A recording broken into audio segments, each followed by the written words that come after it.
Welcome into CrosseFire, and I don't know if you've heard, but lax flow is in right now. And that's how you define a lax bro, according to Brian Brash, our expert on the matter. So we decided to fly in an expert on the matter.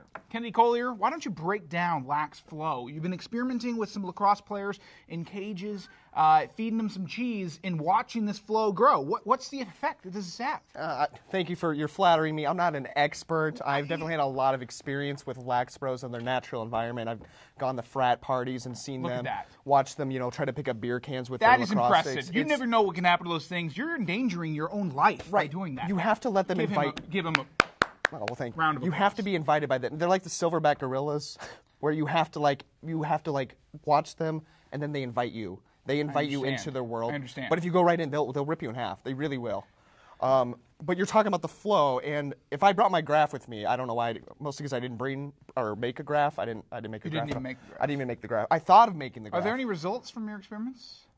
They're still inconclusive, but from what we've seen that the increase of flow, or heads of lettuce, as we'd like to call it in the scientific community, the increase in heads of lettuce, you'll see an increase of percentage of championship wins. And right now we're looking at a flatline 0, Trey.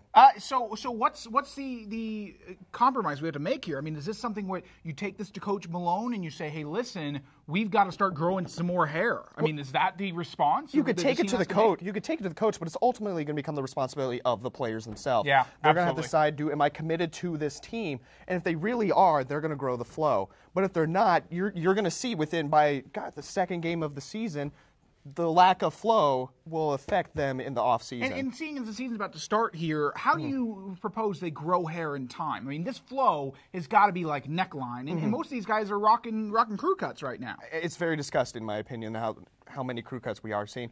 But you got to give it time. Flow takes time. Especially, I've seen a couple heads of lettuce where that is rushed. And it's fake flow, honestly. It's so fake you can't flow. put the chia powder on it? No, okay. We've tried. Understandable. Many deaths. But so flow takes time. And if this team is serious, and I've looked and we've seen them practice, we've seen the serious and the commitment from them, you're going to see the flow eventually come. Be very surprised if we don't see the flow. And they're going to pay the price if they do not have their flow. Okay, well, there you have it. We'll also have some interviews with some lax players discussing this phenomena of ASU lacrosse.